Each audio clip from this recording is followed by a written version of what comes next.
Thank you so much for listening to Urbanistica Podcast. I am Mustafa Sharif, an urban planner, and you're more than welcome to join my big journey of exploring the making of smarter and more livable cities. Please don't forget to follow Urbanistica on the different social media platforms, and also let's connect on LinkedIn. Big thanks to Urbanistica podcast partner AFRY. AFRY is an international engineering and design company providing sustainable solutions in the fields of energy, industry, and infrastructure. Are you ready for a new episode? Let's go for it.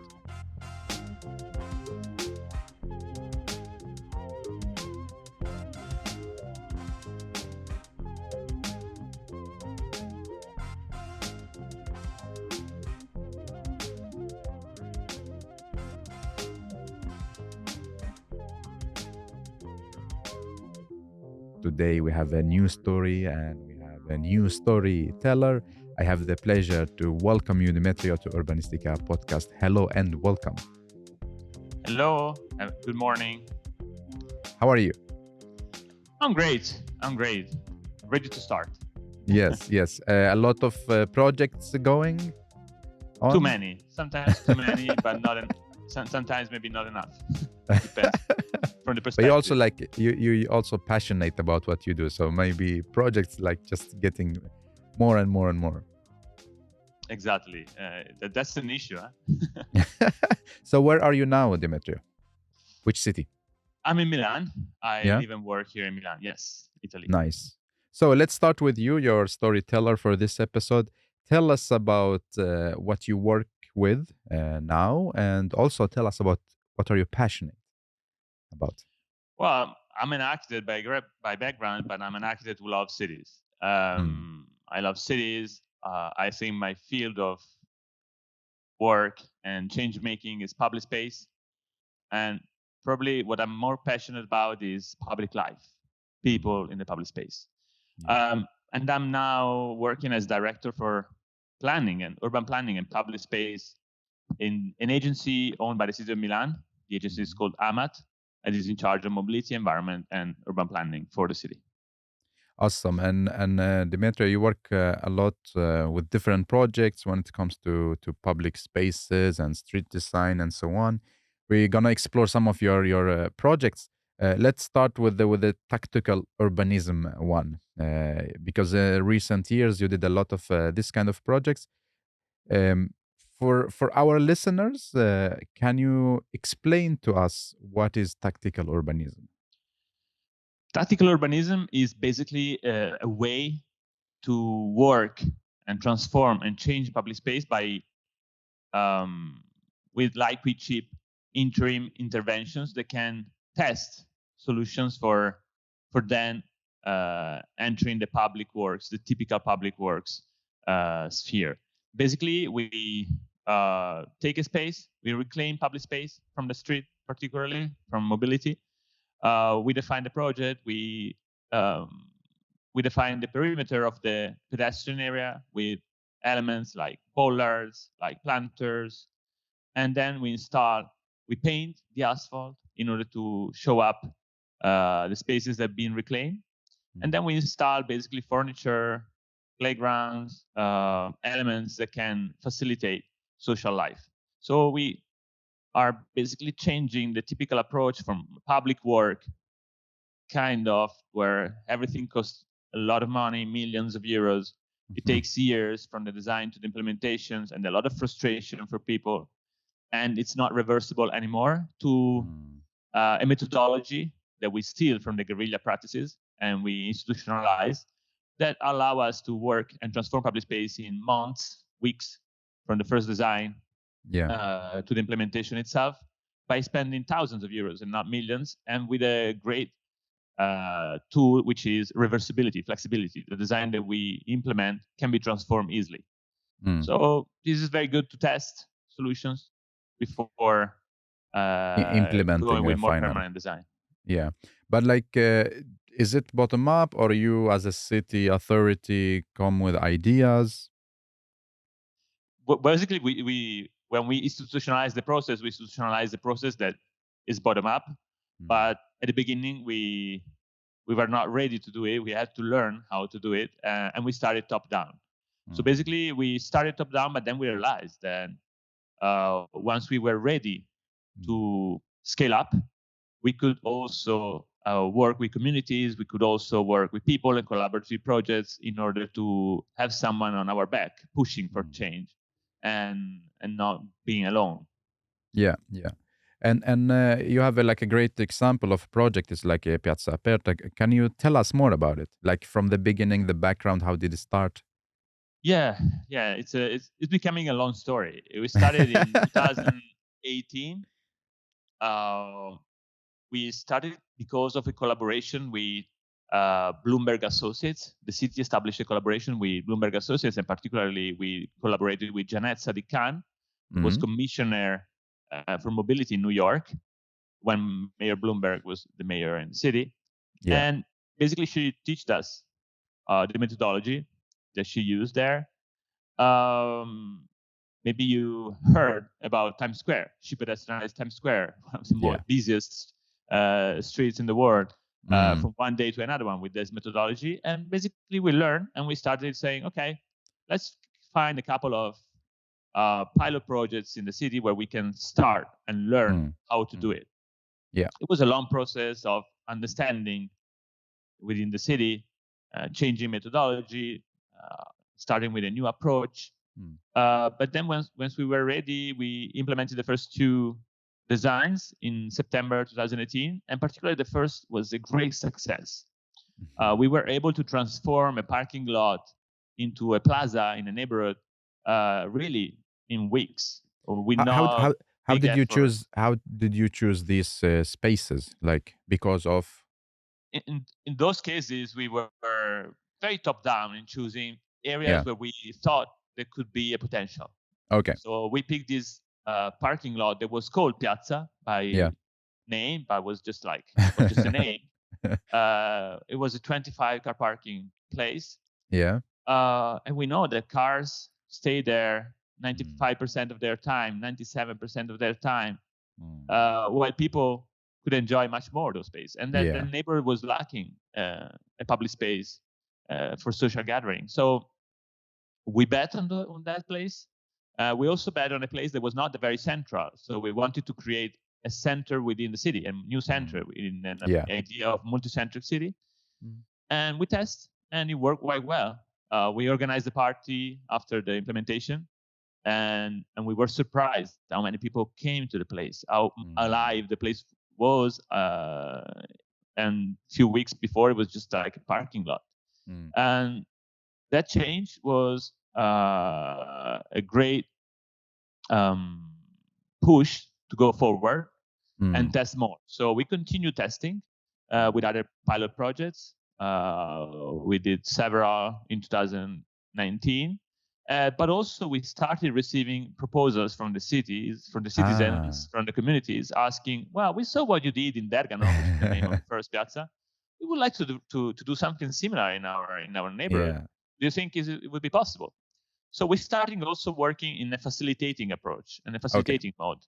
And until in 2019, late 2019, after testing 10 or 12 projects, we said, okay, why don't we go for an open call? Why don't we ask communities where they would like to collaborate with us? Why don't we start really working in a collaborative approach? And we published this open call for 3 months. We were expecting 10, 15 projects, but then they came with 65 proposals. Wow. From Milan? From Milan only, yeah. Wow. And where they were not proposals from single citizens. They were a group of citizens, communities organized, shop owners, advocates, people, I don't know, parents from schools, and another kind of NGOs, different kind of. And basically, we realized there was a potential to scale up to a proper program. Okay. A program based on collaboration, a program based on people asking for change. And by doing those projects, well, actually, in the meantime, there was a pandemic. But the pandemic was a great push in order to do more because people needed public space. And we started particularly with the projects that communities were asking in front of schools. Okay. We realized that those demands were probably the more urgent ones. And I think in that moment, we realized that those spaces have a great potential for change. They can be demonstrator in communities and in neighborhoods in order to show up a different way of using the public space and the streetscape. So we implemented at the end something like 42 projects in 2000 in the next 3 years. Yeah. And then we said, okay, well, what's the next step? Maybe now we should shift from program to policy. And so we published another open call asking for collaborative projects in front of schools. And this is the last open call that we published. The first was called Piazze Aperte per ogni quartiere, for every neighborhood. Yeah. The last one was called Piazze Aperte, which is the name of the project, for every school, per ogni scuola. For every school. Yeah. We got 87 proposals this time. Wow. Asking for pedestrianizing or changing public space or improving public space in front of 250 schools. Again, in just 3 months of demand. So basically, it was a huge response. How do you deal with this? Like the number of projects is increasing, and how about the team? Yeah, there are two things. The first thing is that we started with no budget. We had no idea that we wanted to develop this project. It was just like a group of guerrilla practitioners inside the city. They wanted to test, but we had no budget, so we had to steal budget from the green department that was taking care of the green, from the street department, in order to get small works and related to the traffic signs, etc. And we had no team, so basically we didn't know who could design those. And actually, these kind of projects were not in the. I mean. The typical city departments were not really into that. They didn't know the practice. They never tried. Yeah. So we started with hiring a couple of interns from the university, recently graduated ones, and we said, okay, maybe you can design these projects. They had to learn everything about street design, how big is the street, how a radius should be, blah, blah. But they had a great potential for innovation. They demonstrated a great potential for innovation. Okay. And after implementing the first pilots, we said, well, maybe these things of having people in charge of designing public space in the city with a new approach is not that bad. Maybe we should scale up. And we created a team, a dedicated team that was born in AMAT, in the agency I'm working for. Yeah. And we call it Officina Urbana. So basically a laboratory for urban design, for collaborative, particularly urban design within the city. And the team was growing and growing through years because the demand for more projects is coming every day. So basically I think we found a hole, we found a space where we could fit. And now we are increasingly, like a virus, basically we are increasingly entering all the city processes related to public space design, to planning, etc. And we are bringing a new approach to the city. We wrote guidelines for public space. We work on evaluation of projects. Also from the private side. So basically we are really working with this approach based on people in any field of the city everyday work. How big is the team? How many team people? is now about 20 people. Wow. So yeah, many. It's a great success. One of my proudest achievements, and they are all actually, since the team is growing and people is getting older. 95% of them are under 35. Wow. So it's a very young team. It's a very young team, and we're bringing fresh air in the city office and departments, which are not that, which constraints renewing themselves. Yeah. How about the budget? Did you manage to have like a specific one for what After you do, or? years, we got some specific budget for Hmm. implementing those projects in front of schools I was telling you about, and also to make some of the projects, the interim designs, permanent. So Okay. we're now fixing the budget thing. Basically, we Yeah. established a very strong program within the city, and it's becoming every day more like a policy. And I think this thing of scaling up is very, very important, something that we learn, which is possible and also very important to do. Yeah. Demetrio, tell me more about like the details in the process when you decide a space. Like, how do you communicate with the community? How do you do the design? Like more details about the process if you take us to a space.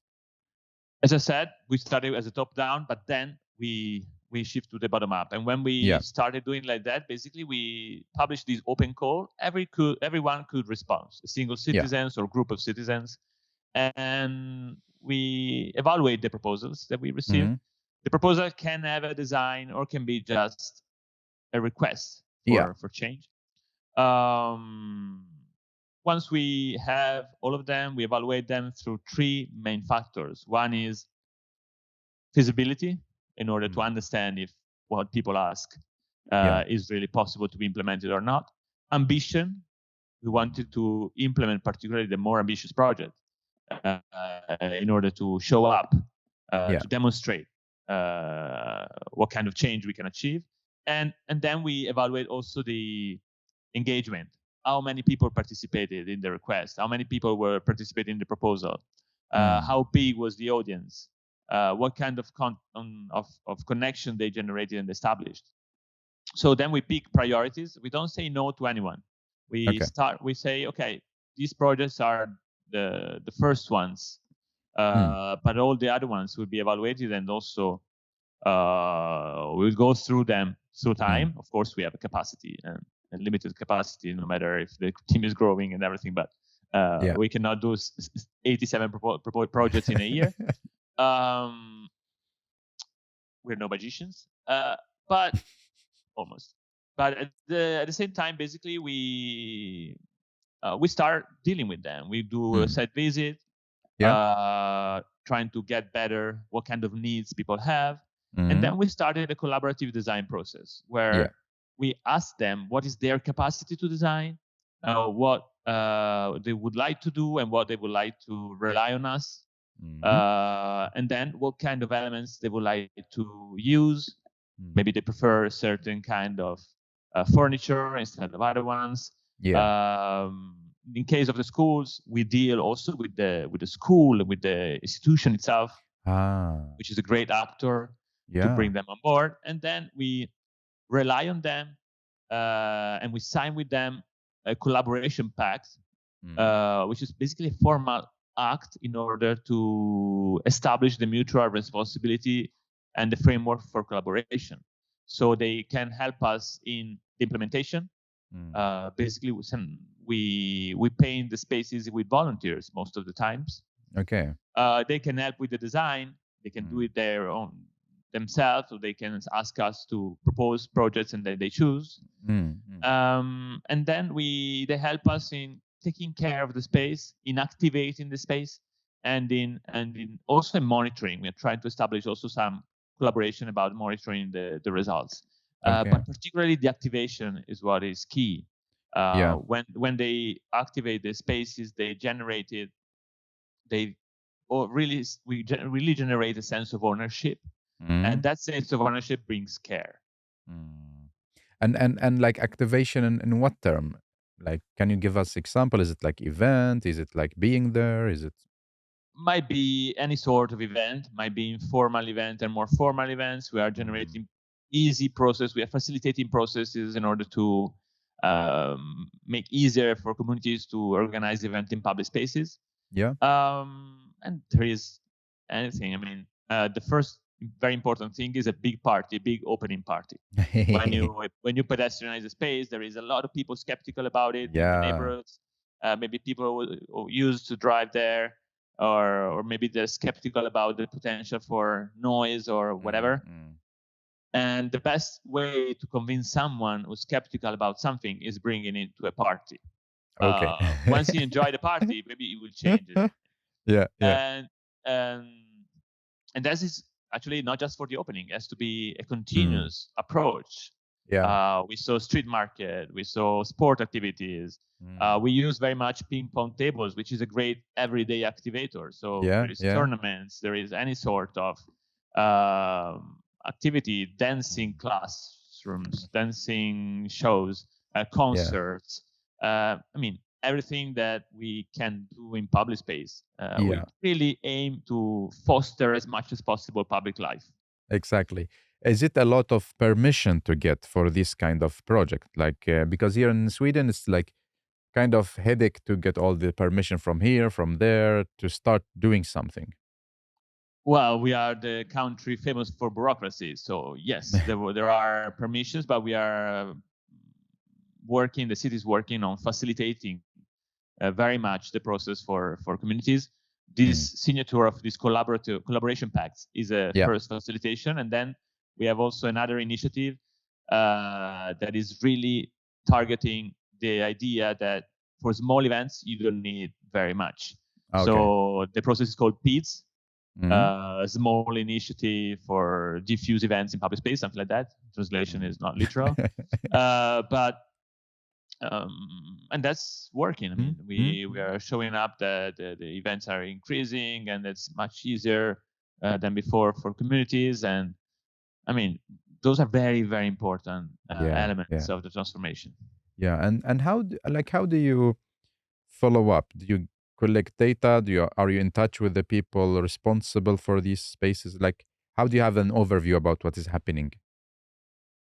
We get in touch. We keep in touch with them. Every community has a series of people that are in charge of signing this collaboration pact. So our point of contacts. And in case of any trouble, they highlight us. And then we also collect data, and we collect data about. We started at the beginning collecting data about traffic in order to show up in the first pilots that nothing was happening, that the world was not collapsing because of a street. But also we started collecting data about the use of public space. This is something that we are not that used to.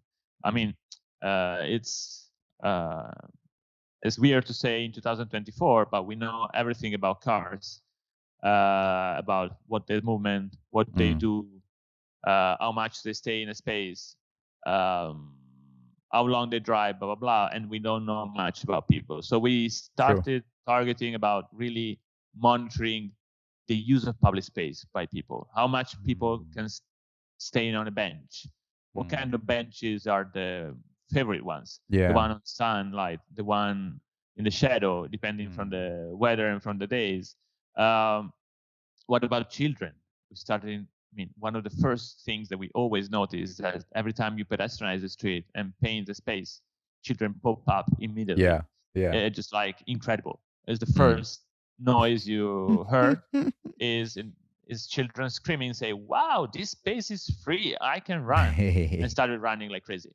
And so we're trying to shift the focus on the data, and also we collected data with the help, for instance, of the shop owners, about commerce, about economy. And we have projects where we realize that more than the increase for the local shop were more than 30% than before the transformations. Wow. That's good. We did survey analyzing the majority of people, 70-80% of the people living in the piazza wanted that space to become permanent. We collected data about the increase of crossing by pedestrian and the decrease of traffic around those spaces. So data are very, very important to show up results. Yeah. And like, what is the differences between like a placemaking project and tactical urbanism? I don't think there is a difference. Tactical urbanism is more like a methodology to achieve placemaking. I mean, basically, we use a tactical urbanism because we want to foster the idea that every public space can be transformed, that everything is public space, that every open space is public space, and that every public space can be transformed easily. That is not just a matter of investments, that is not a matter of huge complexities, this is not a matter of traffic, that everything can be done. And also we want to stress the idea that by collaboration, we can transform the typical frustration of citizens that they would like to they ask for a change, but they cannot see the result, into something different, into something that they can participate in and be engaged in the change of the space, in the transformation of the space.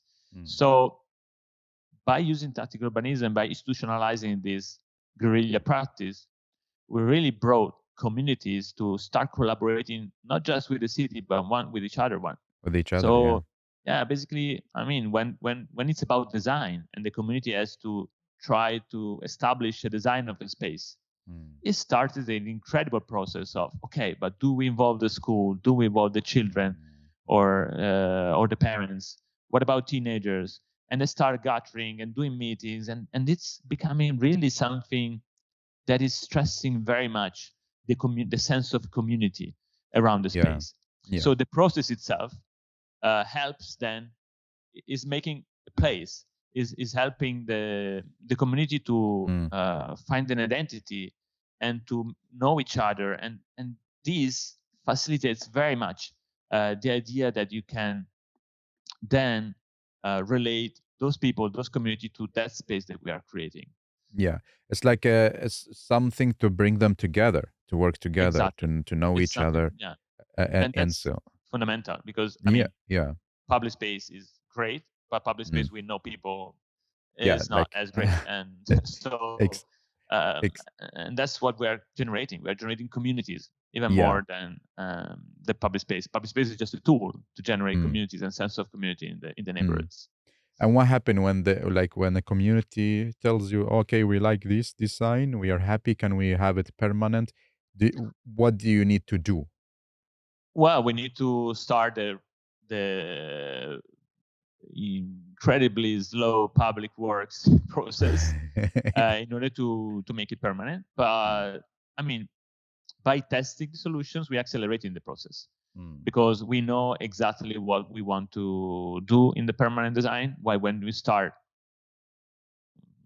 with a blank page, you have infinite solutions that you can look for or you can test. While by testing, we know already what are the strong aspects of the design that we propose, what are the weakest ones. If there are issues, we can solve them. So it's easier. And the design process can start in the meantime. And people get not frustrated about the fact that we can get years before implementing the permanent design, but they are continuously leaving that space. So it's in continuity. It's in general continuity. When we were able to go for permanent design, basically there was a space that was living and becoming very alive after the testing for a couple of years of testing. And then there was a construction site period, but was just like a small pause in a long process. So people then continue leaving the space as before. Also because, generally speaking, what we work is just like changing the surfaces, planting the trees, but we're not transforming very much the space if it's successful. So basically we start the traditional process, but with much more knowledge concerning the typical processes. And so we are able to shorten a bit the design process, and we are much more aware of what we want to achieve and what people would like to achieve. And we also already have a group of people to communicate with. So we continue the collaborative process into the permanent design, which is not typical. Exactly. To have like ambassadors or a network of people that you can talk with and know what's happening, and they reach out to you or back. What was like your biggest challenges in this kind of projects? well, the biggest challenge for anyone working in a city or for a city is resistance to change. Definitely that is everywhere. It was inside the city and the municipality when we started proposing the project. So when we started saying, okay, why don't we pedestrianize space by using paint and planters? People in the city were laughing, saying, "Are you kidding me? Yeah, we need no budget, just few elements." No, this is not gonna happen. But then we never stop at the first no, and we continue asking and we continue proposing. We try to convince people, and we found at a certain point a series of people that champions that were ready to try. Yeah. They were curious to try and eager to try. And then we started. And then we started facing this community's resistance when the first projects were top down. So basically, we selected the place and we said, okay, we're going to pedestrianize this square. People were not all in favor. And when we did the first public meeting about Piazza Aperte, I remember very well, we were not sure we would have left the room alive because people were super angry about taking out 25 car parks. So angry about taking out 25 car parks that we left 5. But in general, we realized that by proposing them to continue meeting the month after and to say, okay, let's go, let's do this project. Let's try. Yeah. It is flexible. We can go back if it doesn't work. We will be back in a month and we will agree and we will hear if there will be any issue and we will eventually fix it, or we are ready to go back if it doesn't work. That tool was very important for 2 reasons. The first, resistance to change is a reaction. I mean, if now I would say that you have to change your shoes because I decided that you have to change the color of your shoes because I like red shoes. You would say, no, why? What do you want from me? And this is exactly what happens with public space. When you say, okay, the city decided that this parking lot is becoming a piazza. And say, well, why? I used to park there, or at least to look for a parking there. Yeah. So that's a normal resistance. It's a typical human reaction.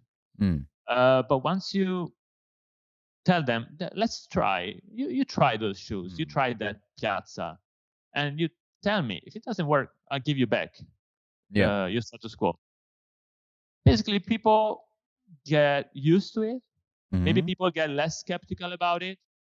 And last but not least, reacting is very easy. Resisting is much more work. And you really resist for a long time, just if you really have a reason to do that.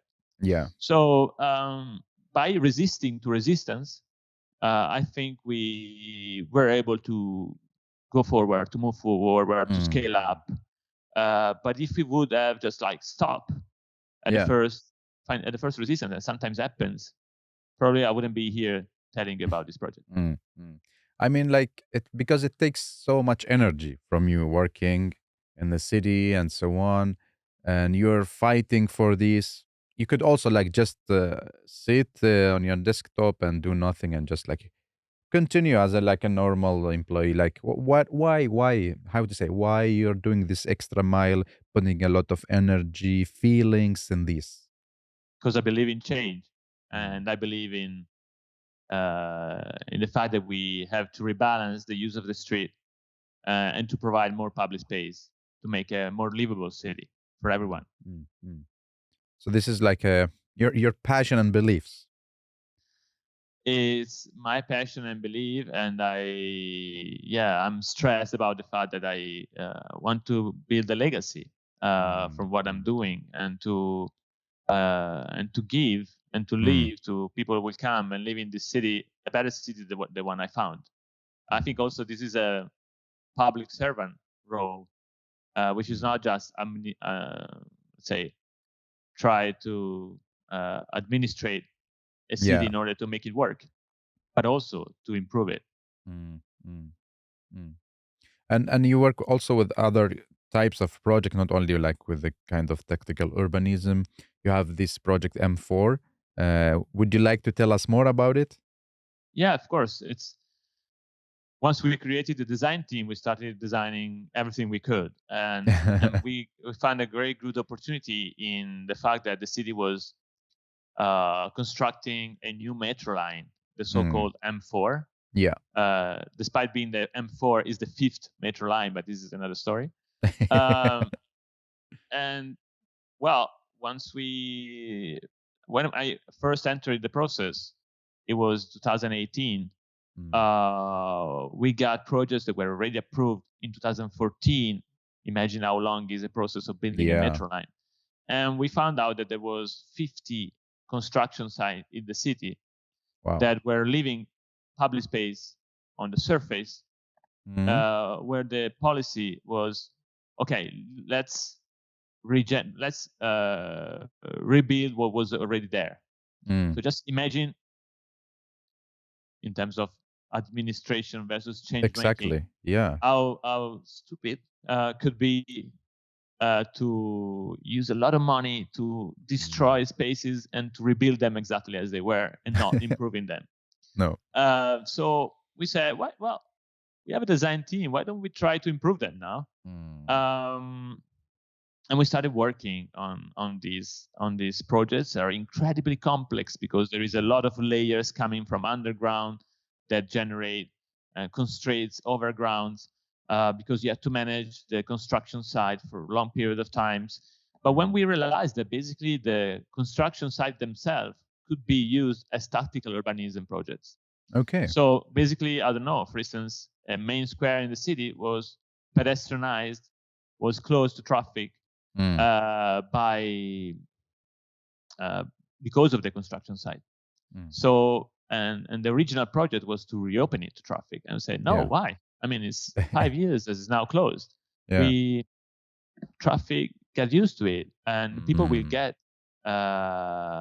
use that space. Will reclaim the space that was closed for so long. So we started rethinking, reshaping, reconceiving all these 50 areas in the city for a couple of years. And we are now starting seeing the results. We are starting seeing huge spaces that have been reclaimed. We're starting also seeing where we were not that ambitious, and we would have loved to be more. But it was a great lesson learned. First of all, that every project is an excuse to improve and change, and get things better. This should be just like a typical approach for every city, everywhere. It's just like optimization. Every time someone is constructing something, that's an excuse to get better. And we have so much change to implement in the city that every excuse has to be used because we have not enough money, we have not enough energy. So, and secondly, we also learned that we can be more ambitious, and particularly when you work with permanent design. You have to be very ambitious because projects get old. And the same thing that we learned through tactical urbanism. Testing is a good way to understand and to be more radical, because you can propose something and then saying, okay, I can go back. At the same time, when you have a construction site, such a huge construction site, you can be radical because people got used about the fact that those spaces are not used anymore for traffic, for other things. So you can reclaim, you can get better, you can improve green. And particularly about implementation of nature, we realized that the sensibility from the 2019 to 2023 was increasing so much that all the projects that we implemented could have been better in those terms. Because, as I was saying, the change around us is so quick that we have to face quick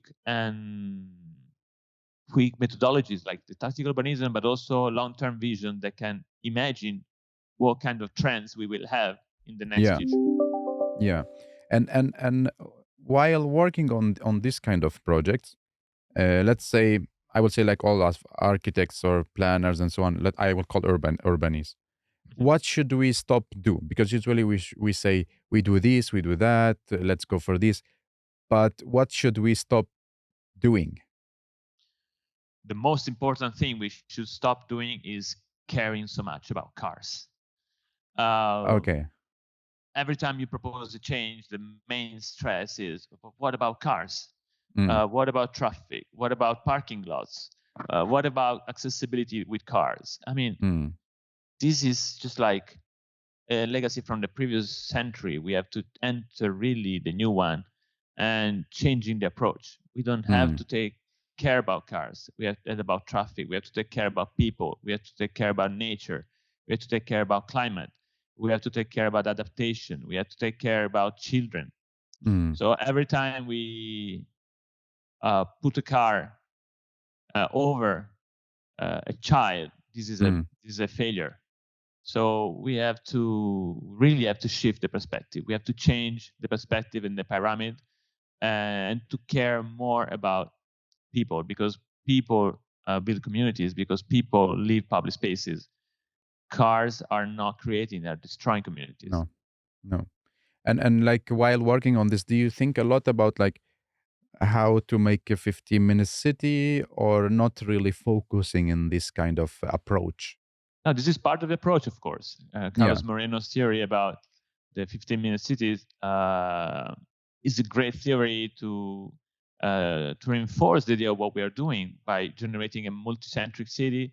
So not a city that rely on a single center, but where every neighbor has a center, where every neighbor has a plaza or has a public space, where you can access a playground easily by just walking, when you should have all your services by walking and cycling in a very short period of time. Yeah.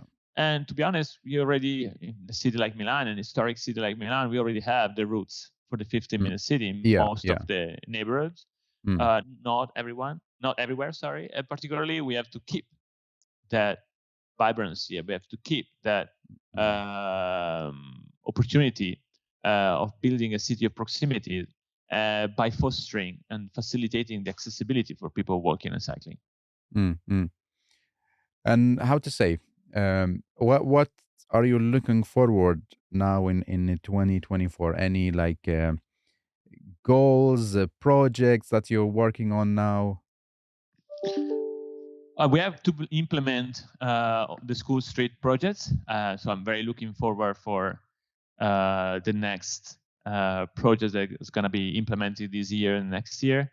We have huge transformation in the pipeline, and then we are really looking forward to see people and children particularly reclaiming those spaces. And we are also started working on a strategy to implement a playable city. So we wanted to stress the idea that you can and you have and you could play everywhere. So not just in the green spaces, not just in the playgrounds, but trying to bring the playing elements in the public space design everywhere in all the projects. So we have a dedicated budget that we could spend to implement those playing tools.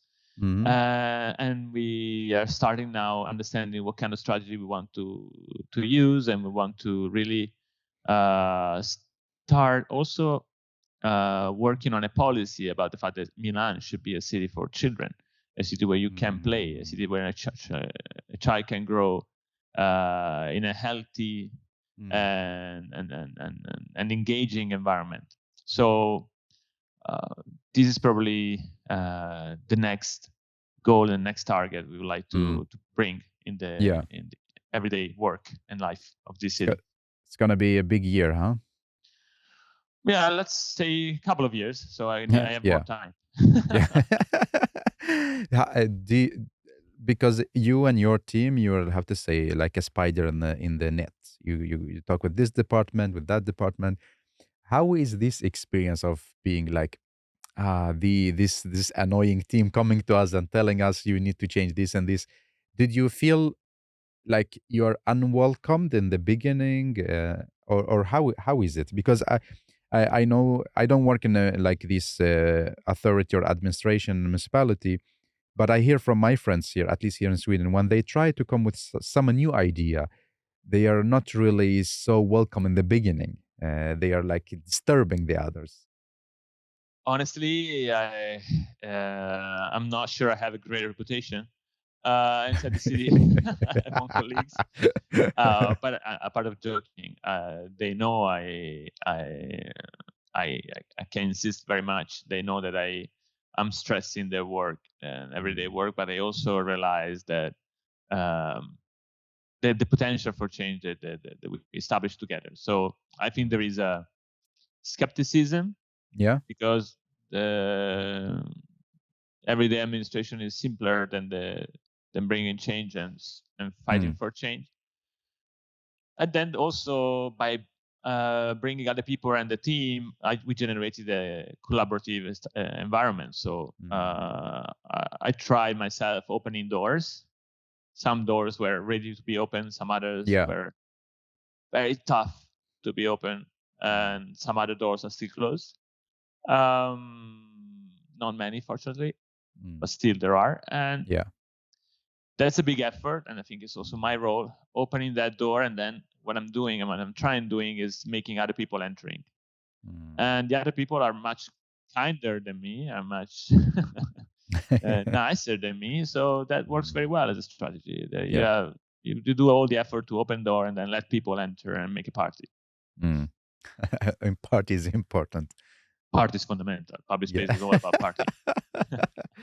So you live as a change maker and making impactful change in the city. And in this podcast, we explore like the first part about projects and what you do, other part about you as a change maker. So tell me more, like what shaped you to be in this field of making cities? Like take us back in time. Where you grow up? How was your childhood? Like, Well, the funny story is that the house where my parents were living and still live is in a street where there is no sidewalks. So probably that was the big trauma. I grew up in a city with no sidewalks. No. But in a very small village next to Como, not far from Milan. It's famous for the lake. I really recommend you to visit. Yeah. And I think that level of proximity of living in a neighborhood was great for my childhood. At the same time, it's incredible if I think back in time how that street is still with no sidewalks. I mean, 39 years to not building a sidewalk in a main street of a neighborhood. It's crazy. But then the level of proximity that was there, I used to walk, I used to play, I used to run on those streets, and then taking a bus, and then started driving as everyone. And then there was a great change when I started studying university. I started commuting to Milan, and then I moved to Barcelona. Because in Barcelona, I did an Erasmus exchange program, and I started living in Gracia, in this neighborhood that is pedestrian heaven. I needed no car. I needed any stress about it, and it was just like amazing. And I realized by studying architecture there how urban design can be transformative and how can change the people's life. That was just like the best place on earth for me at that time. And then there was also another particular story about the fact that in the meantime, while I was there, I got a phone call one day by my sister. And she was crying because we got 2 uncles and our cousin, 10 years old boy, killed by a SUV car in a collision and while driving. And that was just like, okay, the two things together means that probably I want to grow up. I want to build my life in a better environment. And I also want to transform spaces in a way that these things cannot happen anymore. And so this sad story became probably a fire inside me in order to shift a bit the approach from being an architect to being an urban design. to care more about walkable spaces and how we should build walkable city. So how much the impact of cars is negative on our life from many different aspects. And so probably this story brought me here. And then I became a father a couple of years ago, 2 years and a half, of a fantastic son that is changing again the perspective in my life. And I started realizing that my height is not his height, and his height and his abilities and his needs are much more different from mine, and that we are completely forgetting those by generating cities that are hostile to children sometimes. And I don't want to change this now. So I think it's a personal story that comes up together with a professional one. With a professional, yeah.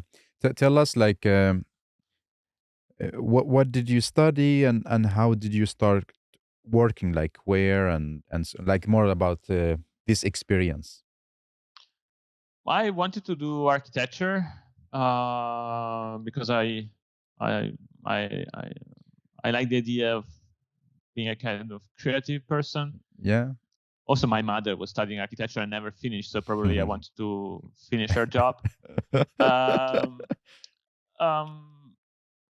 But then, the academy I was where I was studying in Milan, it was actually very traditional, talking very much about architecture itself and not people and not public space and not how and not focusing very much on who we should design for. So we were just like we're learning to design for the design, which is something very, very stupid, I think. And by living in Barcelona and experiencing studying there, I think I changed much my perspective. Meeting new ideas and new approaches. And then when I graduated, I started working in the urban design sphere. I started self-learning, starting reading Yangel, studying what Janet Sadikan was doing in New York. I wrote a report about the benefits of working in cities while I was working for a company, ARUP, that allowed me to do research. And all these things together brought me to a question. Also, the personal stories I was telling you before brought me to a question. Okay, why do I work for urban design for private clients and not for the public interest? And once I realized that, I got closer to the public sphere. And if we have time, I'll tell you how. Basically, I went to a public meeting. One day, I started following the mayor of the city of Milan. And because I wanted to get more involved. And say, okay, let's start following the social media of the mayor. That might be a good way to learn start. What's happening. Good start. And 2 days after, there was a public meeting about a huge pedestrianization that they were proposing in front of the main castle of the city. Okay, maybe I can go to that public meeting. I went to that public meeting, and all the people were against that. Most of the people were against it. I said, well, I'm a professional. I work on this field. I have knowledge and awareness. Maybe I should speak. And so I at a point, I took the word and I started speaking and saying to all the people that were against, the reason why what they were doing and proposing was right. And why we should foster more that and that, blah, blah. And it was the first time I was speaking in a public meeting, to be honest. It was even the first time I was attending a public meeting. And after this meeting, the two deputy mayors came to me and say, "Where do you come from? I mean, are you how old were you? What are you doing here? How old were you? Like young? Sorry? Were you young or how old? Like, is it? I was 28, 29, something like that. Okay, yeah. So they'd be like, where?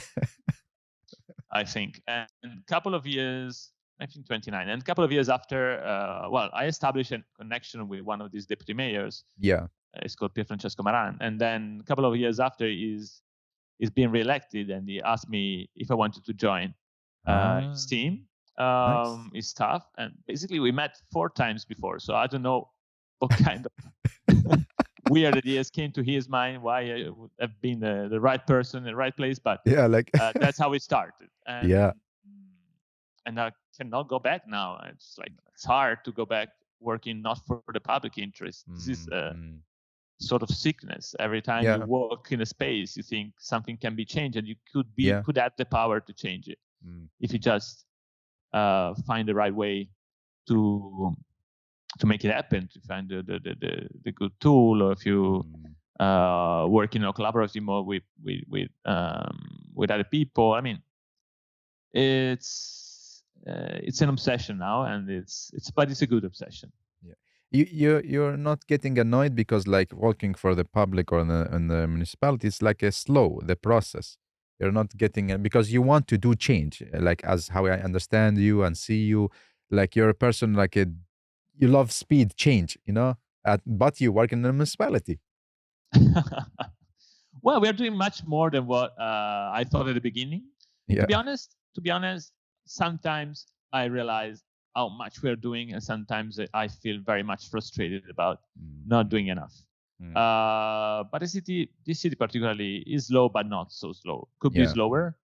There is a lot of great people who are pushing for change and allowing and facilitating change from their role, and this is great. At the same time, resistance is very strong. And since resistance is very strong, resistance is slowing the processes more than bureaucracy sometimes.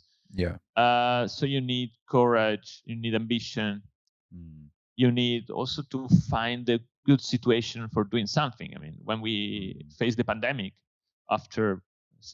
we were very much hit by the pandemic, one of the first cities globally after China. And in the beginning, we were just lost. Okay, what we're doing now? We were designing public spaces, but now we cannot go in public space anymore. What we should do? And we said, okay, let's not think that much about it and design as much as possible now, because maybe this is a good moment. And in that moment, for instance, we scale up. We proposed another project, was Strade Aperte, open streets, in order to implement more bike lanes and to facilitate and change the use of the street. Streets were empty. So we were just like, okay, perfect situation to implement as much as possible. So we accelerated much.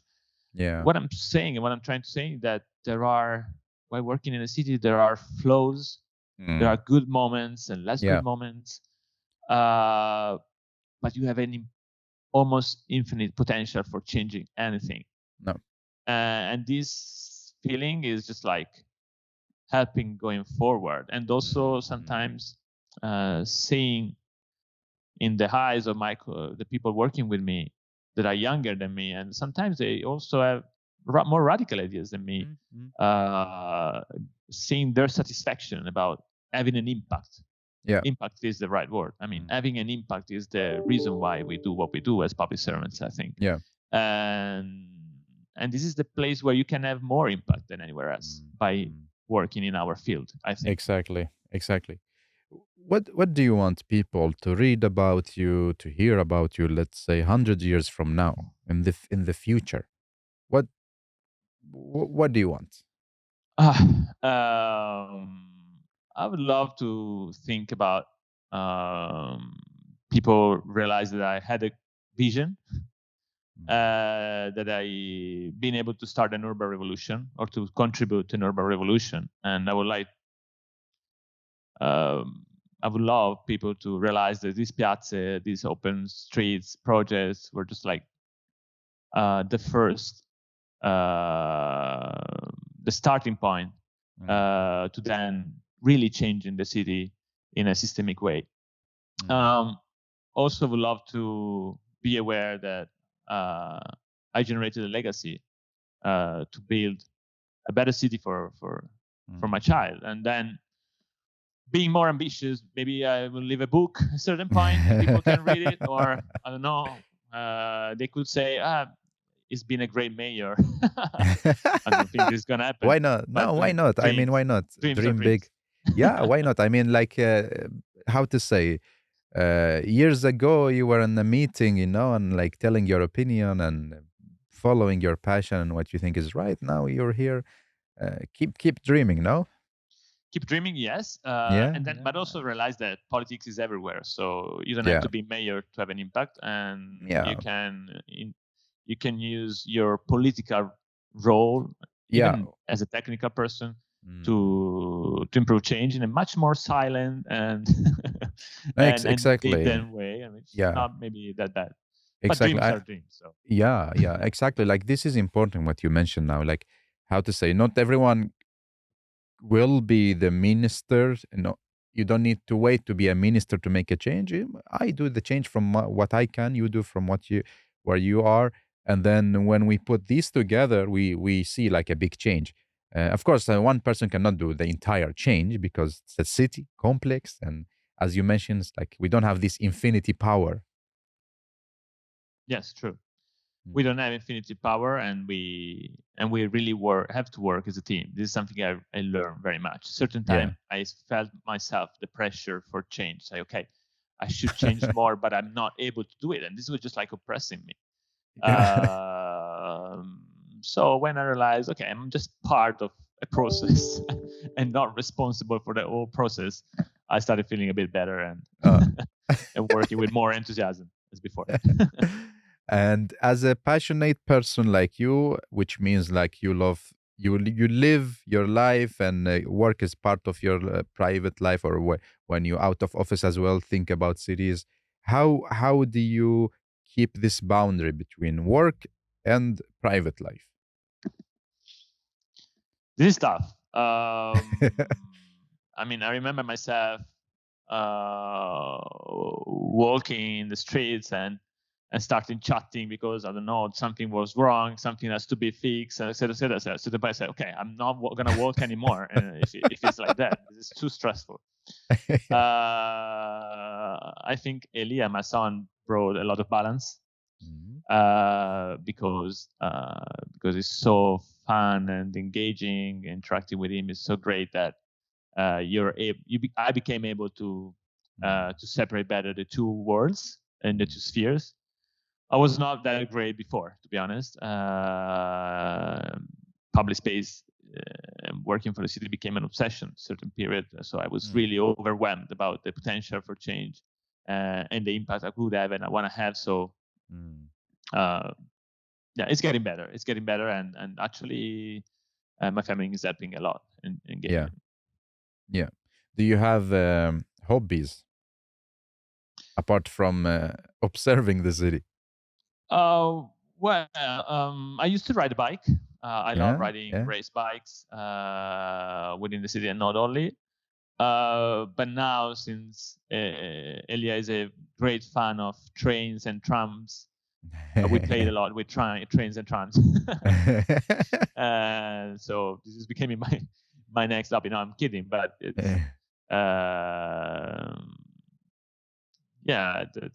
they're all related to mobility. So I don't know. Maybe this is again sickness, but how old is he? My favorite hobby. Sorry. How old is he? He's 2 years and 7 months now, I think. Beautiful. Yeah. So tell me more about like your daily routine with the family, with the beautiful son. When do you wake up? When do you sleep? What do you do? I don't like to start the day too early. So this means that I'm always late.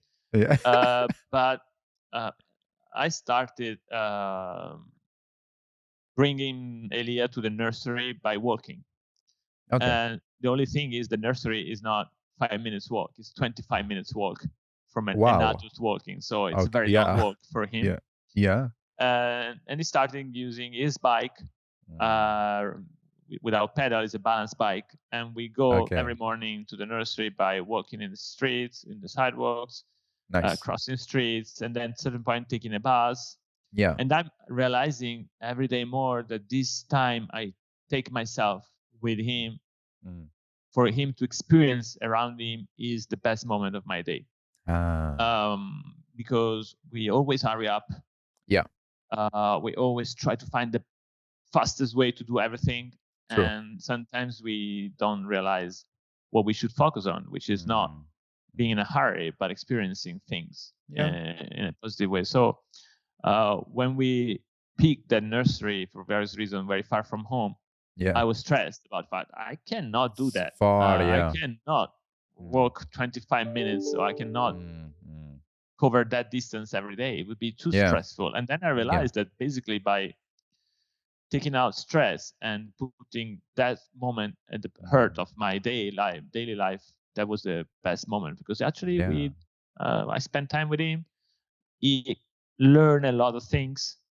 Also, that cars shouldn't park on sidewalks, unfortunately, but we are really dealing with the everyday and the environment around me. And that's a great moment. We can talk a lot, where we can look to the city, understanding things. Sometimes, I mean, even when we are parents, we think there's a common thing that you say, okay, when you are parents, you take a car because you need a car for to manage a kid, but that's not true.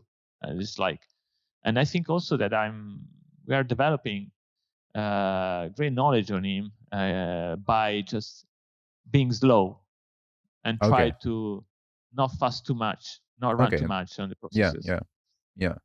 So I this is I just told you about my morning routine, exactly. So this is like this is like how you start your day, more like relaxed and so on. And then you drop him in the kindergarten, and then you go to work. I go to work. I have different offices where I can work depending on the people I will meet or whatever. So yes, I go to work. I love staying with my team when it's possible. Of course, they can do smart working and remote working, so not every day is the same. But I think staying together it's a great thing. And when you see all the 20 people together, it's a great feeling. And then we work. Too many meetings. Some site visits that help. And then around late afternoon, early evening, I go back. Like 5 or 6? I don't do it. Basically 6:30, and then being home at 7. That's also why the morning routine is very important, because then the night routine is shorter. I like going to cinema sometimes. That's nice. Watching a lot of movies. Barbie or Oppenheimer? My favorite movie in this moment was Perfect Days. I've been twice to watch Perfect Days by Wim Wenders. Twice? I'm a Japanese. Just like because the first time it was in Italian, and I wanted to really experience the Japanese. I'm a huge fan of Japan, and Tokyo particularly is probably my favorite city. Have you been various there? reasons, and that movie, I don't know if you watch it, but you should. I will. The main character is basically cleaning toilets, public toilets, but the way he does it, you show all the respect and the responsibility and the care that he has for the public sphere, for the public realm.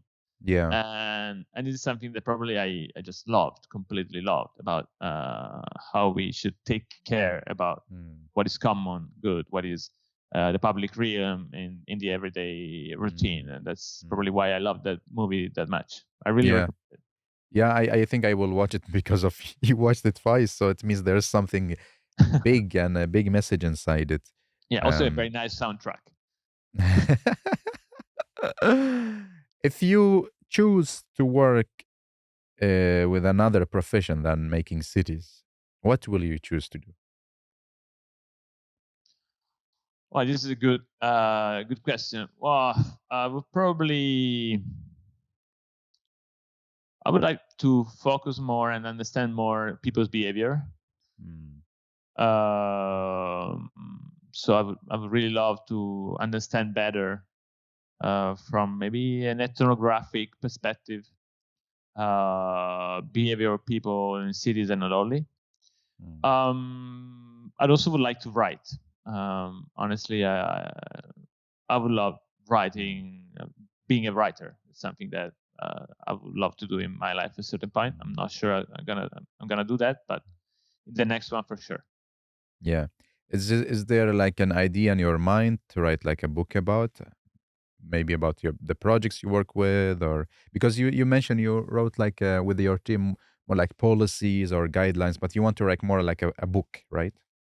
I'm not sure that the story I have to tell is that nice or relevant or interesting for people, but I would like to try thinking about it and maybe finding a nice way to explain my ideas and to help other people that are in the same role, or maybe inspire people that are in the same role and similar roles, or they would like to take this role. Of what they can do and what nothing is impossible. That change is a matter of will and determination, and not only needed but really sometimes easy to do. It's not really easy, but I would like to explain how easy it could be. And talking about people, this is like more two philosophical questions before we move to the last section of this episode. If you're in a room with the people you met with before, who is the one that you will look for and meet again when you enter this room? Well, there are, from a professional perspective, there are three persons that I just like. They were key for me. One is Yangel. I met him in person. I did a masterclass at his office just before joining the city. But more than just like meeting him was also the books and the vision that he had, that I think shaped myself much more, shaped myself professionally and my ideas much more than what I expected. Then Janet Sadiq Khan. Janet is the reason why we did what we did here in Milan. She's a great. She was a great inspiration. She was a great support. She is definitely a fundamental person that I met on my path. And there would be no Piazza Aperte without her and their team. And Pierfrancesco Maran was the deputy mayor who I met at the first public meeting I was telling you before, and that trusted, believes I could be helpful for him and for the city to work from the inside. So I really, it will be fundamental to meet these three persons again. And from a personal perspective, of course, my son and my family, but this is another story. Beautiful. And if someone gives you like a box of everything you have lost, what is the first thing you will look for and take from this box? It's more like objects. Well, I'm not sure my answer will be about objects, but because the first thing I would like to look for and get back is the life of people that were killed in the street. This is something that I find unacceptable, that I experienced myself. And this is something that we should make everything possible to avoid happening again. So I don't know about objects. So probably I won't answer to this question. Nothing else in my mind at the moment. So now we are in the last part, and 3 questions. First one is that what is your message to yourself? If you look at yourself in the mirror, what do you tell yourself? Keep rolling. Keep rolling, trying to do every day more, and try to avoid getting frustrated, try to keep the enthusiasm, and the next change will be the best. Keep rolling. And 3 takeaway messages to our listeners. Change is needed because we see every day that we need to improve, to get better from many different perspectives. But change is also possible, and you have to believe and to do everything is in your possibility in order to make it happen. And while thinking about changing the environment, the habits, you should think about future generation, not yourself. We should really build a legacy for future generations, and we have to think about them and not us, not our everyday need, but the future needs. Because this is the only way to keep rolling on this planet. And the last question is that you are going to ask it to our listeners. So, what is your question to them? Well, since Janessa Dikan says that if you can change a street, you can change the world. What is the street you would fight for tomorrow morning? Wow. Very, how to say? Yeah. Very hands-on question. send us the address of the street. And then Thank start you. doing. Yeah, Start doing it. Yeah, yeah, of course, not. Yeah. Well, not just asking. exactly. Well, I'm very happy that we finally managed to talk, and I always follow your news, your projects, and you're doing great. One of the superheroes is changing our cities. So keep rolling and keep up the good work. Keep loving cities. Thank you, and thank you very much for this talk and for this discussion. It was great.